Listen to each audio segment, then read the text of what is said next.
because sometimes I just think we just kind of do a little synopsis real quick.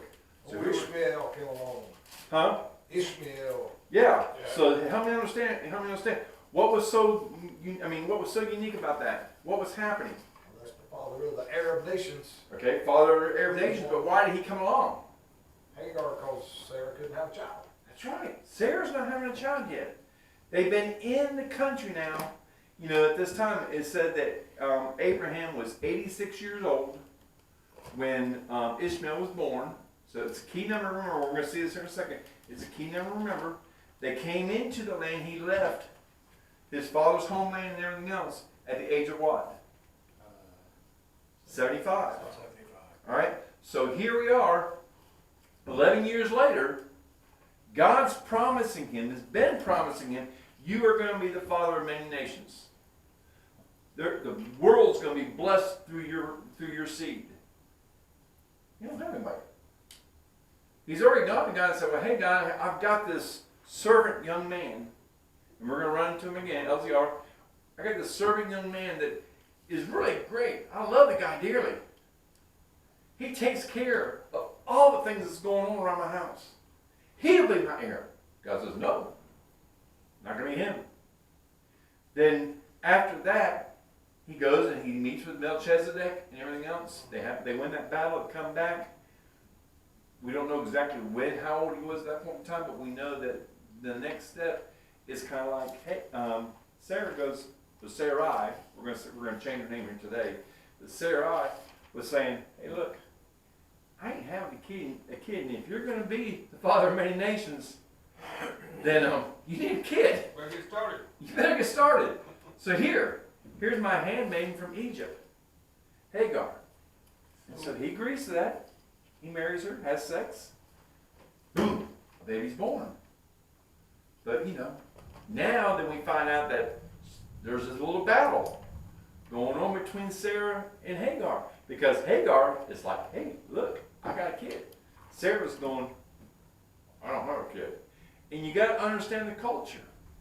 Because in the culture, to not have a kid means that, hey, God was probably looking down on you. We're going to see later on when Abram, and now at that time Abraham lies again about Sarai, that God shuts up the wombs of Elimelech and all the people in that area because you're not going to interfere with my plans, God's saying. And so we begin to see, but we see that Abraham's on this journey of faith. He is growing. He trusted. He trusted God to leave. Then we find out that, hey, it was accounted for him righteousness because he continued to believe. He didn't fully understand. And we talked about this last week, how sometimes God gives us this big, wide, spotlight view of what can happen down in the future. And we saw last week, not only did he give us a spotlight view, but he actually got into details as far as what was going to happen with his descendants for 400 years. And then what would happen afterwards. And so we also saw this covenant, and a really unusual covenant. But here he was thinking he was going to walk through these split animals. And he did. God did. This was God's covenant of the land that he was going to give to, so again, you don't, as we go chapter by chapter, sometimes if we don't want to lose the picture of what all is going on. So we start off in chapter 17, verse 1. And it's kind of neat to know this because it only records this time several times. But now Abram was how old? 99 years old. Okay, so the reproach of not having a kid is kind of like, are you sure you're going to be the father of many nations? Well, he had Ishmael. So you'll see this in a second.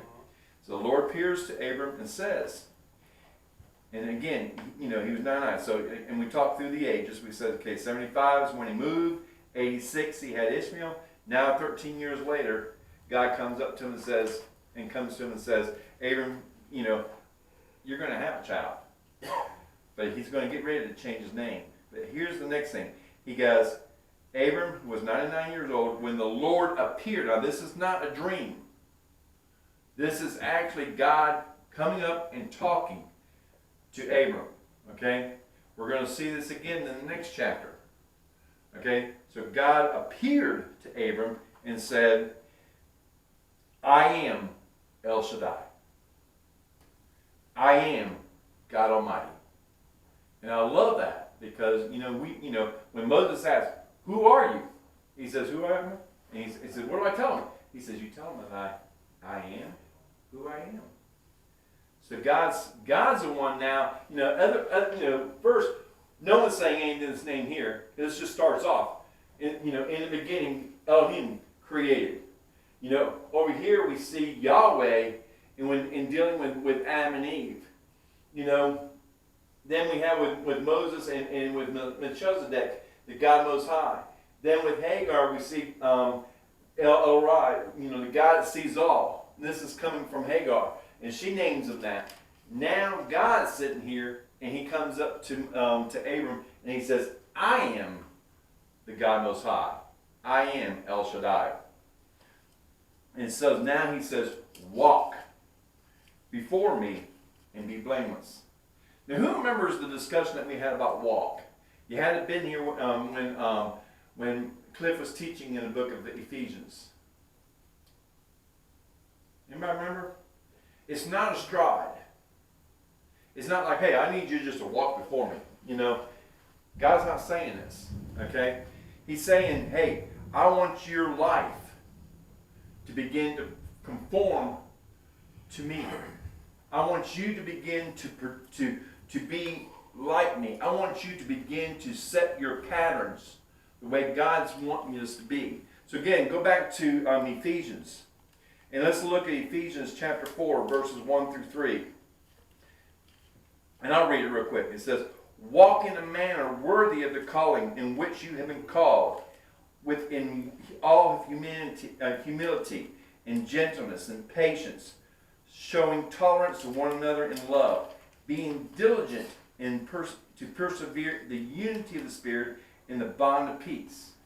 And so, what Paul was teaching, and then if you remember when we continue to read chapter 4 and chapter 5, it continues to expound upon what this walk in God, walking with God is like. So we hear this. We see God saying, I need you to walk before me and be what? Blameless. So God's trying to already set the stage. Say, hey, Abram, this is part of faith. This is part of your faith journey. I want you to walk before me. I want you to walk in humility. I want you to walk in gentleness and patience. I want you to walk in tolerance and loving one another. I want you to be diligent in the unity of the Spirit of Him and in the bond of peace. And so he says, walk before me and be blameless.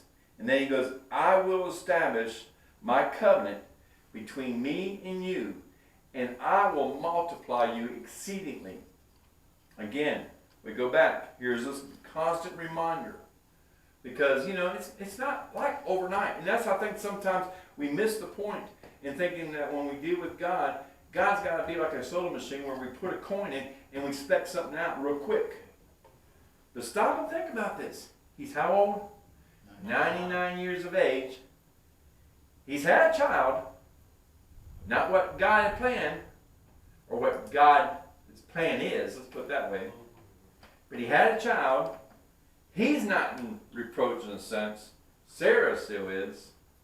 But God's still keeping a promise that he told him back when he was 75 years of age. You're going to be the father of many nations.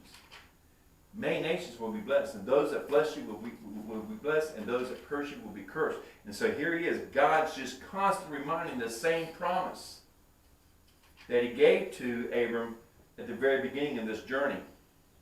And so he says, I will multiply your seed. And so what does Abram do? He sits down and he falls on his face. And God said to him, and God talked to him, saying, As for me, behold, my covenant is with you, and you will be the father of multiple nations. Multiple nations. Not just the nation of Israel. Multiple nations. No longer shall your name be called Abram. You should be called Abraham. For I will make you the father of multiple nations. All right, so let's just stop. Okay, Abram. And I don't know if we talked about this, but in case we didn't, I want to make sure we understand. Abram in Hebrew is spelled like A-V and then Ram. Okay, so in other words, the A-V represents as the beginning of father. And then Ram was exalted. So Abram's name is exalted father. Okay, now God is changing his name from exalted father to Abraham, which Abraham is again A-V, father, Raham, and which means father of many nations. And so now he's telling Abraham, you're no longer just an exalted father, you are going to be the father of many nations. And I have made you exceedingly fruitful, and I will make the nations of you, kings will come forth from you. Okay? First time we've ever seen God say this to Abram. He hadn't mentioned kings yet. He says, you're going to be the father of many nations, but we haven't seen him talk about kings. So what kings are we talking about? Yeah, it starts with David. Goes through David's whole lineage. And what king comes after is in the lineage of David? Solomon, but eventually who? Jesus. You know? So he's already, because again, you have to remember what we talked about. God sees the full picture. God is the director of this whole theater that we have around this wall. You know, God sees all, knows the future, and he's just giving it piece by piece. And there's nothing wrong with that.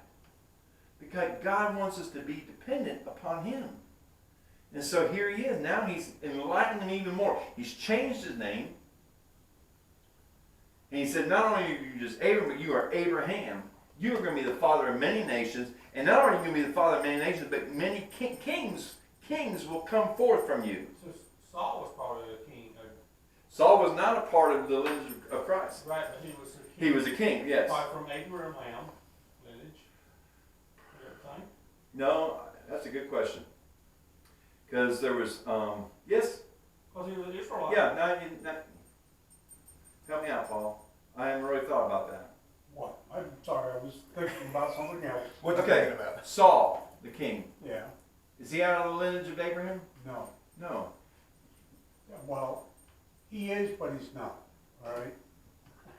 I I don't want to say Wait a that. minute, hold it. Well, he was an Israelite. No, excuse me. He was an Excuse Israelite. me. He was an Israelite, so he was part of the. He was part of the seed. Part of, just as Abram became the father of many nations. Right. The question is, was it the lineage that God considers the king lineage? No, not It's that. not. Right. Okay. Because God said, Saul is not the man I want. I'm going to give him to you, but he ain't the man I want. Right. So when we go into the lineage of Jesus, and yes, from Abraham, Saul is a descendant of Abraham, but Saul is not is not. That's where I was confused. He was not the descendant of Judah. Okay, he was the descendant of Benjamin. Right. And so Judah begins the lineage also of this kingship. And so that's what threw me off. Yeah. But so, yes, he was coming Well, from. Saul was the first king. Saul was the first king, Yeah. but he wasn't the king that God had wanted. In fact, really, honestly, God didn't want them to have a king at all. Oh, that's right. And so when you read this, he says, I'm your God, you don't need a king. But all the other countries and all the other nations had kings, so hey, we want a king. And so God said, okay, you want a king? Here, get Saul. Let me show you what a bad king looks like, and let me show you what a good king is going to look like. All right.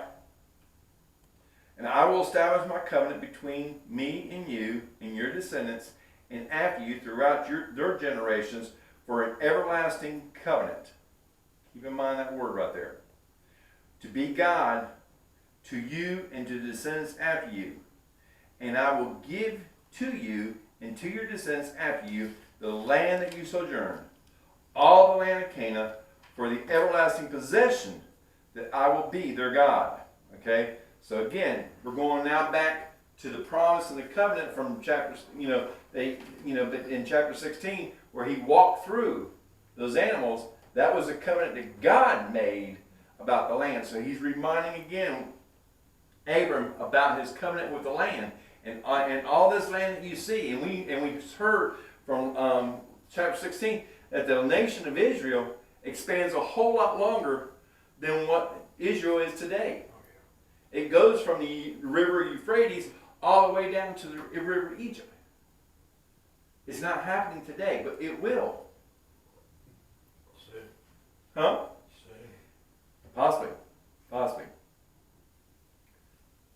So God God said further to Abraham, now as for you, you shall keep my covenant. So now there begins the covenant that is going to be between a man and God. Okay, so before we've seen covenants where God says, this is my covenant. Okay, the covenant and with Noah. What was that covenant? The rainbow. I'm not going to destroy the earth again by water.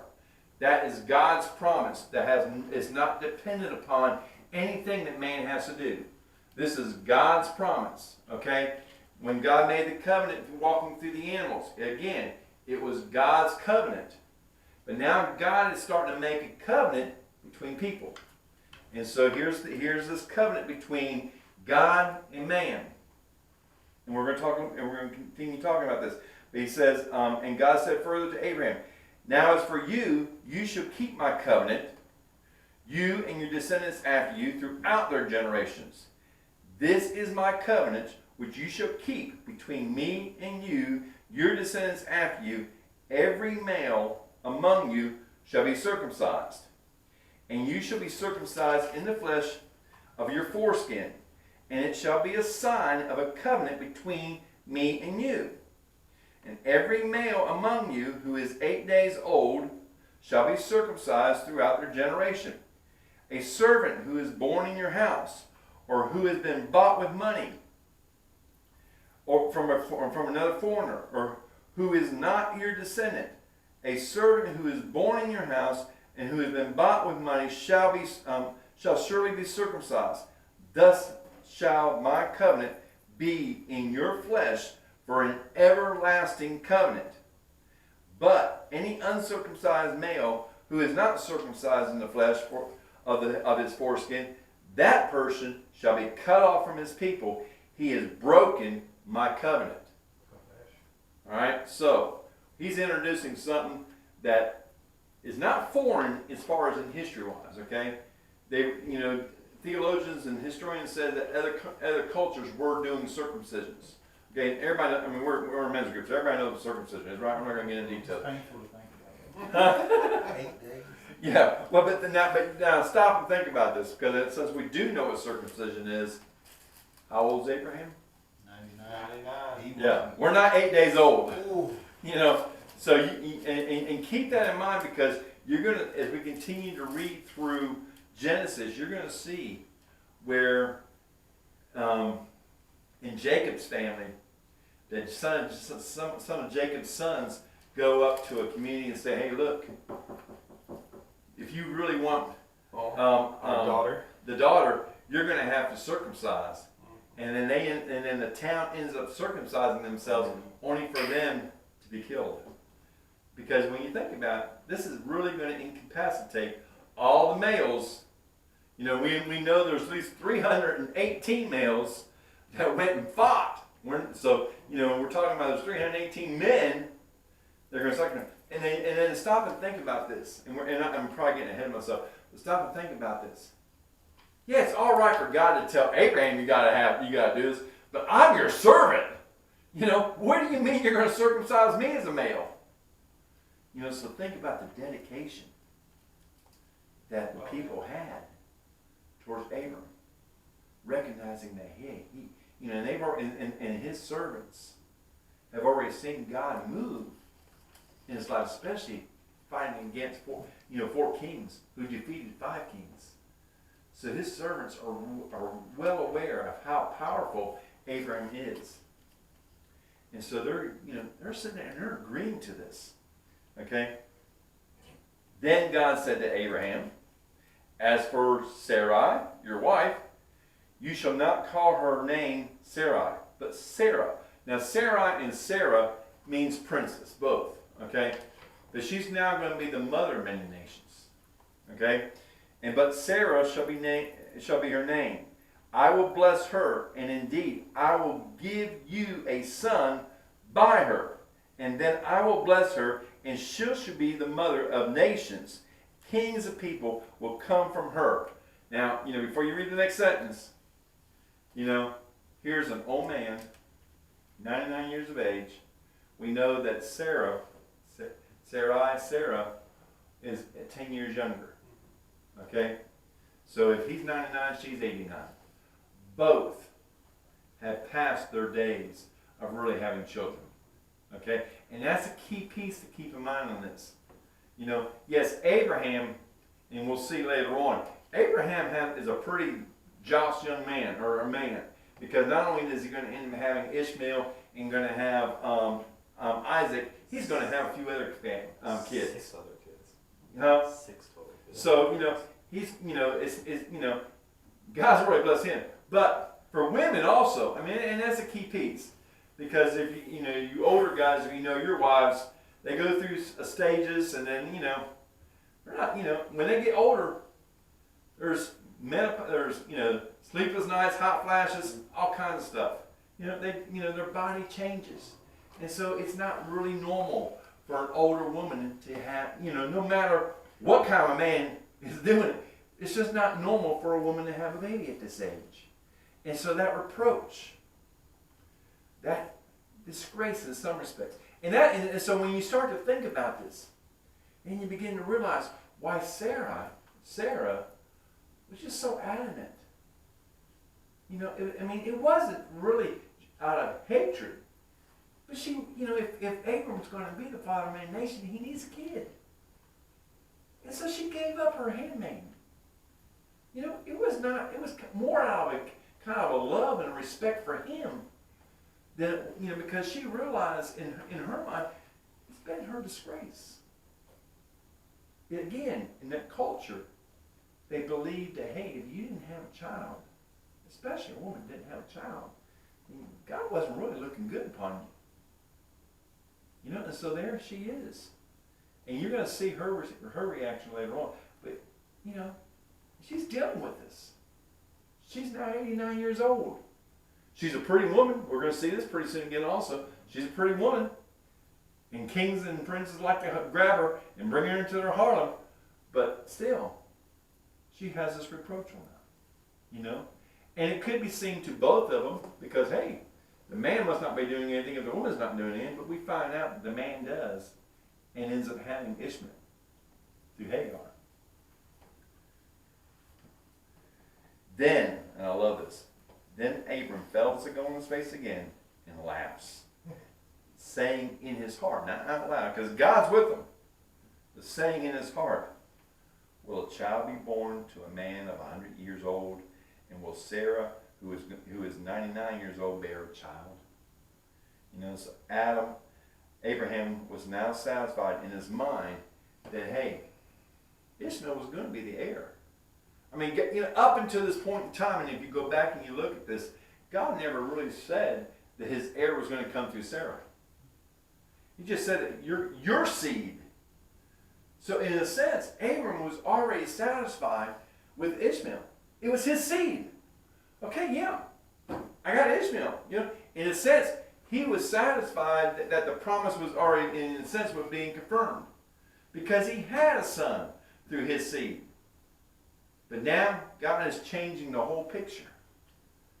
He's saying, hey, we're going to establish a covenant here. And this covenant has a lot to do with, sex. In respect. Because guess what? You are going to have fun with your wife. And she is going to have a child.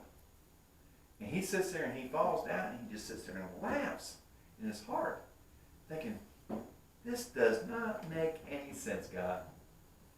What? Jews believe that the word, translate the word as rejoice, not laugh. Okay. That he was happy for the news, and that when Sarah says that she laughed with what you're talking about it. But at least most Jews believe that that word translates into rejoiced, as far as he was happy for the news that no, it wasn't going to be Okay. Ishmael. But we do know that Isaac means laughter. Correct. And yes. laughter, and as you're saying, as we continue on reading, and you'll read next chapter, you're going to find out that Sarah laughs, Yeah. and laughs behind a tent, and God's out in front going, "Watch your laugh." Yeah, they use the same base word, but the full word for Sarah is more of laughed out of content, where his is more rejoicing laughter. Okay, it's cool. Did you have a question, Michael? Oh, no, I was just looking at my footnotes. I don't understand why it said that, it said 17 through Abraham laughed in a moment of unbelief and proposed a more realistic plan. He could adopt Ishmael. Why would you adopt your own son? Or is that just something, a term that the person that wrote the footnote? Adopted into the blessing from God. Yeah, because again, Hagar was a servant. Yeah, in a sense, it was also his wife because he had sex with her. But, Hagar wasn't really his wife. And so Ishmael was his son, kind of like, as we're going to see the argument that Abram's going to give to Elimelech is that, hey, Sarah's my sister. She is. But she is my sister because my dad was her father, but her mom was a different woman than my mom. Okay? And so in a sense what's happening is Ishmael is Abraham's son, but not through his true wife. I got it now. All right, so your last one. So Abram says to God, and now he's going. And again, I just love. And again, you have to read these things and really pay attention because a lot of times, again, I've said this before. Every time people think about prayer with God, we think we have to have some sort of a ritual. In some churches, they always recite the Lord's Prayer, which I'm not saying that's wrong, but God didn't give the Lord's Prayer to be recited all the time. It's a powerful prayer in itself, but it's also an example of what prayer is. And so a lot of times we get, how do I talk to God? And I love, in Genesis, here it is. He's telling you how you talk to God. Listen how Abram talks to God. So Abram says to God, standing right with him, "Oh, that Ishmael may live before you." And then God said, "No, but Sarah, your wife, shall bear you a son, and you shall call his name Isaac. And I will establish my covenant with him for a what? Everlasting covenant for his descendants after him." Now, how many times have you seen the word everlasting in these short few verses? 4 times. Okay, and 3 times was an everlasting covenant. The other one was an everlasting possession, talking about the land. So God is sitting here and he's saying, "Hey, I want you to understand this covenant you're going to have. This is a covenant that's going to continue and continue and continue." Where's the last time if you remember, when was the last time you heard everlasting covenant? No. Go back to Noah, chapter 9. "I'm establishing an everlasting covenant with you, Noah. I'm going to create this rainbow." So God's sitting here and he's establishing a covenant that's not going to just last for a period of time. He's making a covenant with Abram that's going to last an everlasting covenant. It's going to last. Now as for Ishmael, I have heard you, and behold, I will bless him, and I will make him fruitful, and I will multiply him exceedingly. He shall become the father of 12 princes, and I will make him a great nation. But my covenant that I established with Isaac, whom Sarah will bear to you at this season next year, when he finishes, I'm sorry, I read it wrong. But my covenant that I established with Isaac, whom Sarah will bear to you at this time next year. Okay? So God's saying, hey, this is going to happen. And not only is it going to happen, it's going to happen next year. And he already named him. And he's already given him a name, Isaac, which means laughter. Someone else? No. Okay. That's All right. agree. And so, and when he finished talking to him, God went up from Abraham. In other words, he left. Okay, again, this is not a dream. This is not a vision. This is actually God sitting with Abraham. Now, Abraham was 99 years old when he was circumcised in the flesh of his foreskin. And Ishmael, his son, was 13 years old when he was circumcised in the flesh of his foreskin. And at the very same day, Abraham was circumcised, and his son Ishmael, and all the men in his household who were born in the house, who were bought with money from foreigners, were circumcised with him. So you just have to stop and think, wow. You know, it's a very painful thing. It's cutting your skin. You know, and not only is it cutting your skin, but it's also incapacitating your whole tribe of people for several days, maybe a week or more, because of the pain. Probably talking thousands. Yeah, and we're not talking. I mean, we know there were 300 men. Right. We really don't know how many men and boys and young babies that were 8 days older we're talking about. But we know that, hey, Abram was a very rich man. He had a large flock of animals. He had a lot of servants that took care of these things for him. You know, he was a powerful man, and he was recognized in Canaan as being a powerful man. We've already seen this, and we'll see this again. They recognize who this guy is. He's just not you and me walking through Canaan. This guy is a very powerful man from a material possession, which the other people see. But they also, some of the ones, again, remember there was three Canaanites that went with him to fight the battle. And when they came back, Abram said, hey, make sure these guys get some spoils. I don't want any spoils, but these were his friends who were in Canaan. So he's not walking around the country not making friends. You know, so the people are starting to see who he is. Now, why circumcision? Exactly.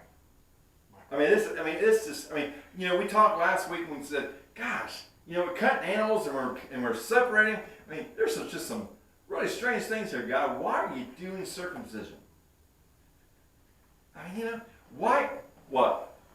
No, it's a good question. You know, I mean, hey, God, couldn't you just say everybody gets a little tattoo that says God or Yahweh or Elohim or whatever? Because the Bible says you should not have any adornments on your body, which means to put a tattoo on. In fact, it's Jewish law. It's against. If you have a tattoo, you're not going to be married in a Jewish cemetery. And the only exception to that is Jews who were tattooed during the Second World War with a number. Right, but Depends on the same hand, finger. That'd probably be better. yeah, but on the same I'd hand, rather get one of those. what happens is you're not supposed to have a tattoo, but you're also supposed not to cut your beard. Yeah. So you got to understand, you can't sit, you know, and because I'm going on a little rabbit here, but you did that, and because there's been so many kids in youth ministries that will come to me and say, "Can I get a tattoo?" Yep. There's nothing in the Bible that says you can't get a tattoo, except for that passage. But if you go by the Jewish laws, then you better be following all the laws.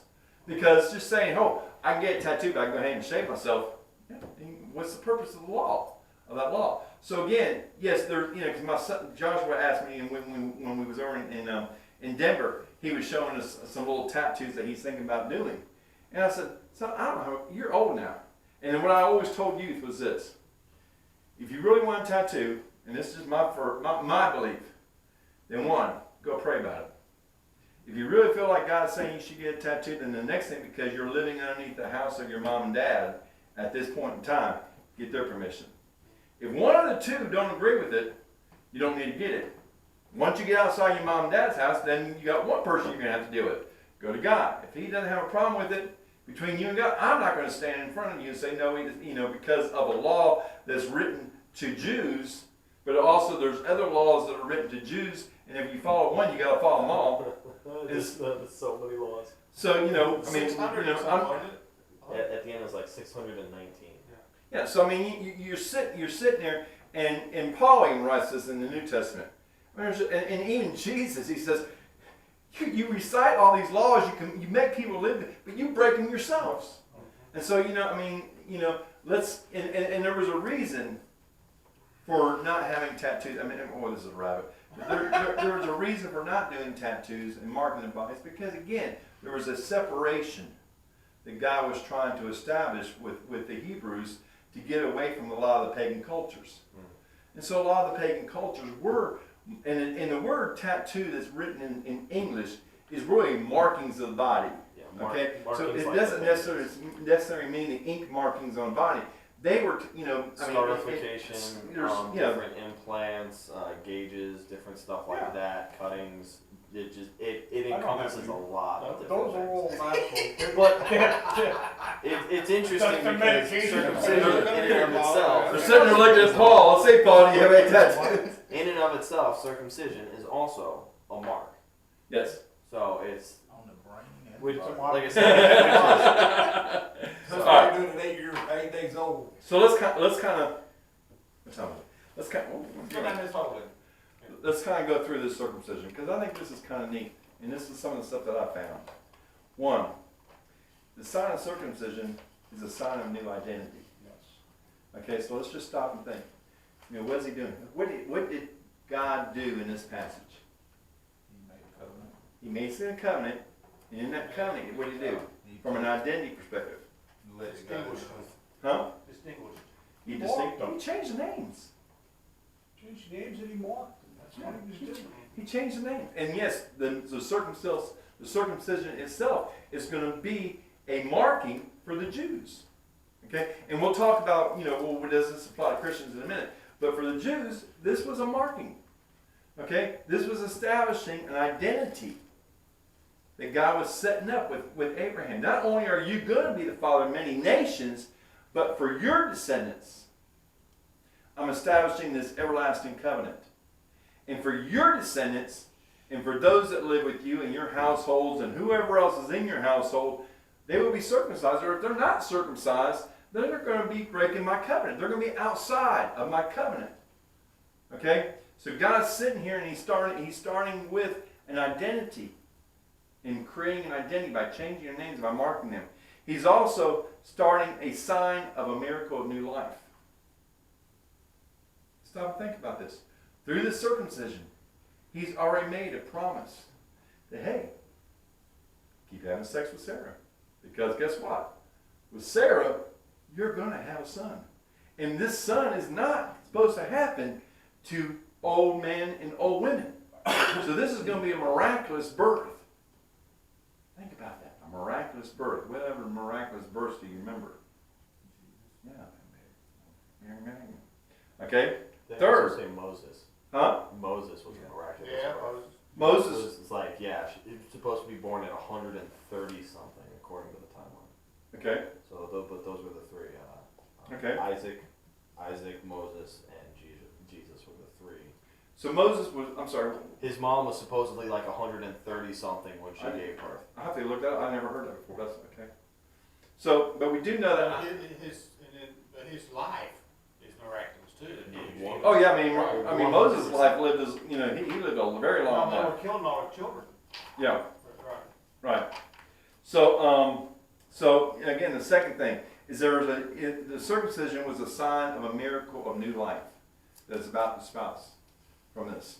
Third, the sign of circumcision represents the removal of reproach or disgrace or disappointment. Okay, so stop and think about this. He's going to have a child. Sarah is going to bear that child. That whole reproach, that disgrace, is going to be finally removed from that family.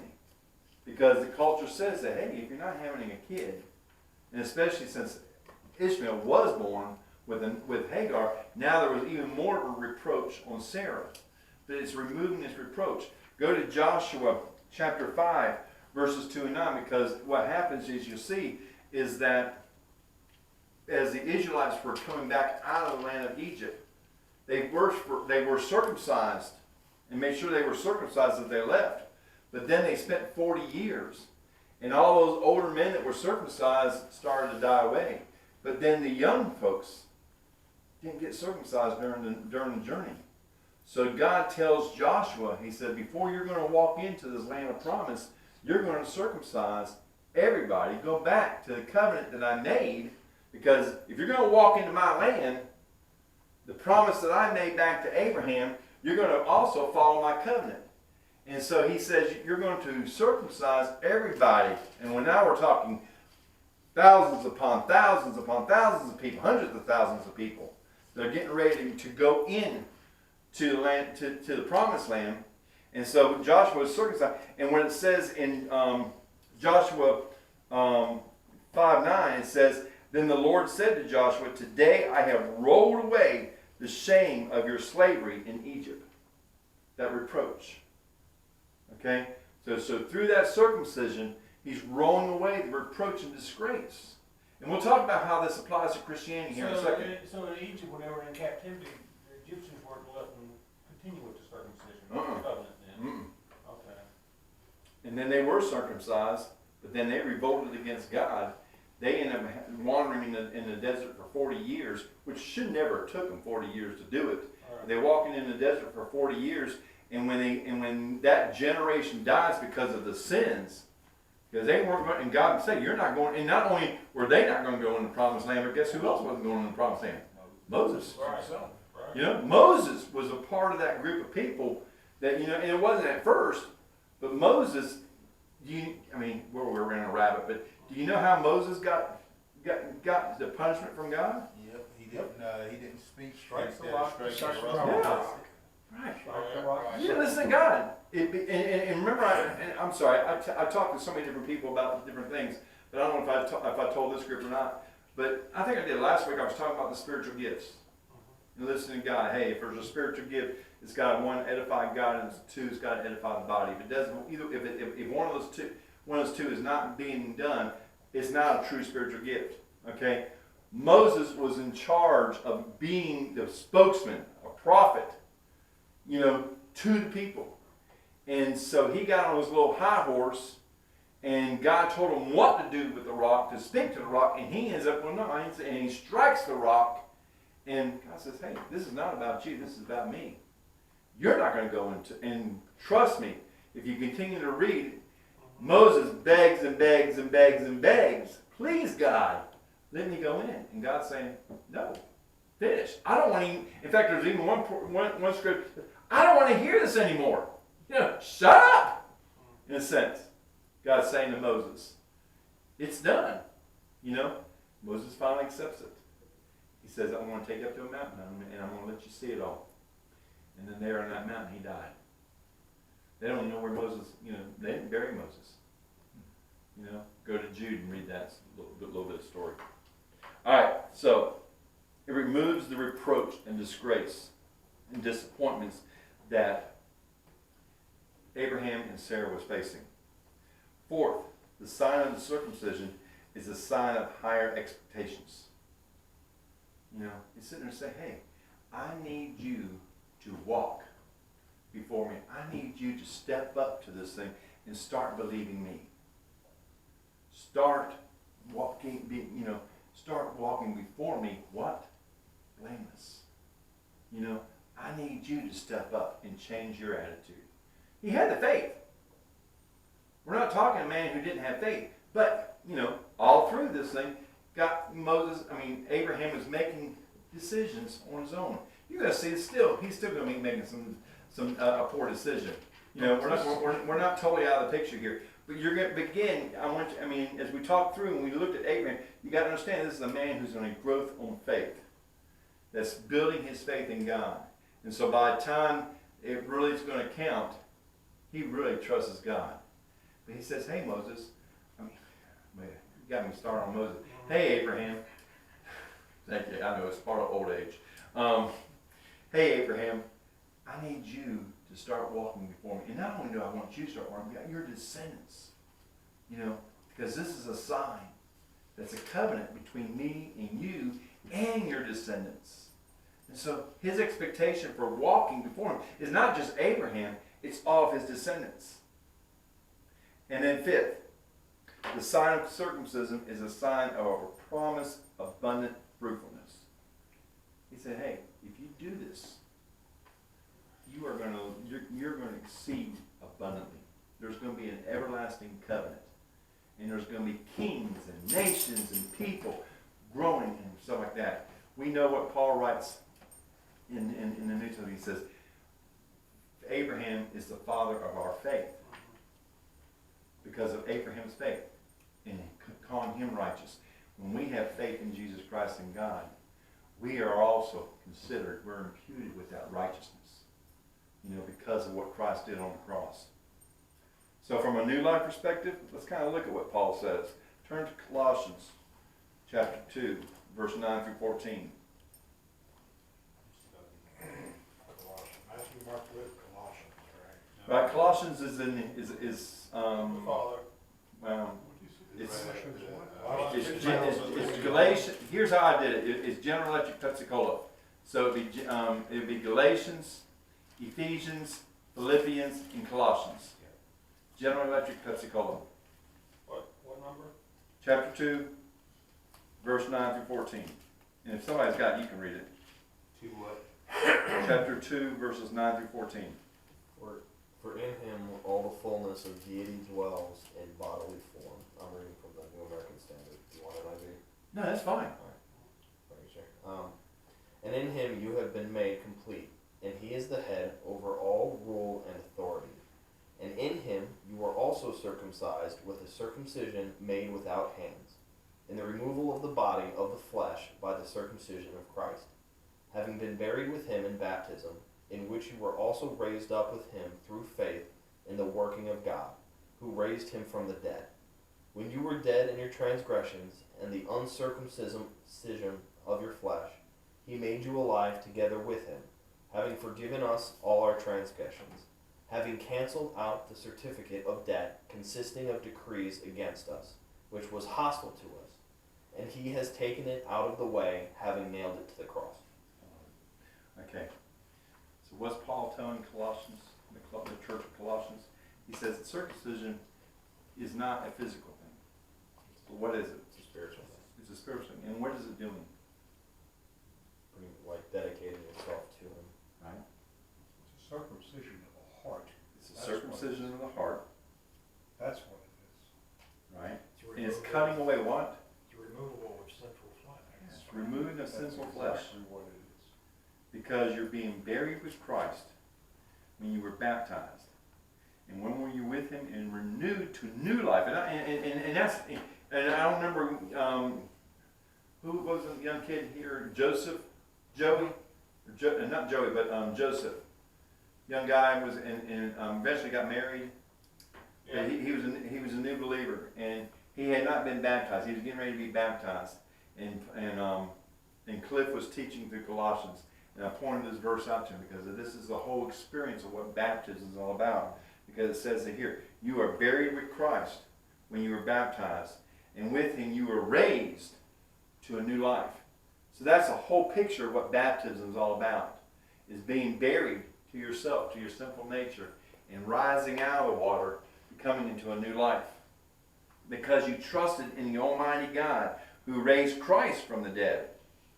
You were dead because of your sins, and because of your sinful nature was not yet cut away. But when God made you alive in Christ, he forgave all your sins. He canceled the record of all charges against us and took it away by nailing it on the cross.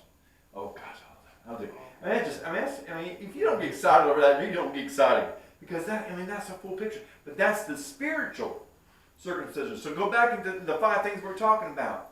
Circumcision from Abraham was 1, new identity. 2 was a miracle of new life.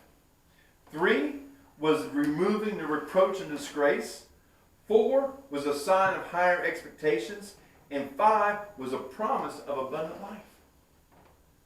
Of abundancy. That's what spiritual circumcision. It has the same 5 things that was there for Abraham. And the spiritual circumcision of our hearts provides the same 5 benefits to us when we accept Jesus Christ as our Lord and Savior. Romans 2:28 and 29 says this, for you were not a true Jew just because you were born of Jewish parents or because you have gone through ceremonial circumcisions. No, a true Jew is one whose heart is right with God. Abraham was right with God. And true circumcision is not merely obeying the letter of the law. Rather, it's a change of heart that produces by the Spirit. And the promise, and a person with a changed heart seeks to praise God. Seeks praises from God, not from people.